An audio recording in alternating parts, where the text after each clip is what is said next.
Hello বন্ধুরা, তোমরা সবাই কেমন আছো? আশা করছি সবাই খুব ভালো আছো। তো আজকে চলে এসেছি একদম অথেন্টিক একটা বেঙ্গলি রেসিপি নিয়ে। সেটা হচ্ছে মাছের মাথা দিয়ে মুগের ডাল। তো কে কে ভালোবাসো অবশ্যই জানিও, আর আমি কেমন করে করছি সেটাই তোমাদের সাথে শেয়ার করছি। তো আদা বাটা, রসুন বাটা, পেঁয়াজ কুচি, টমেটো আর কাঁচা লঙ্কা চিড়ে নিয়েছি। ডালটাকে সেদ্ধ করে নিয়েছি, হলুদ মিশিয়ে নিলাম।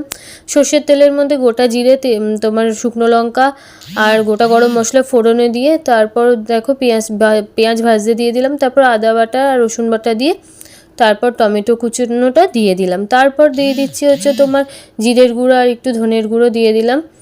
তো তারপর মুড়োটা আমি একটু হালকা কষানোর পর মুড়োটা দিয়ে দিলাম, মাছের মাথাটা। তো এবার ভালো করে মাথাটাকে কষিয়ে নিয়ে একটু মানে ভেঙে ভেঙে নিলাম। তারপর আমি ডালটা দিয়ে দেবো। তো আগেই বলে দিই, গলার ভয়েসটা একটু অন্যরকম লাগতে পারে, যেহেতু আমার খুবই ঠান্ডা লেগেছে। তো তাই জন্যই। তো টাটা, চলো আজকের মতো।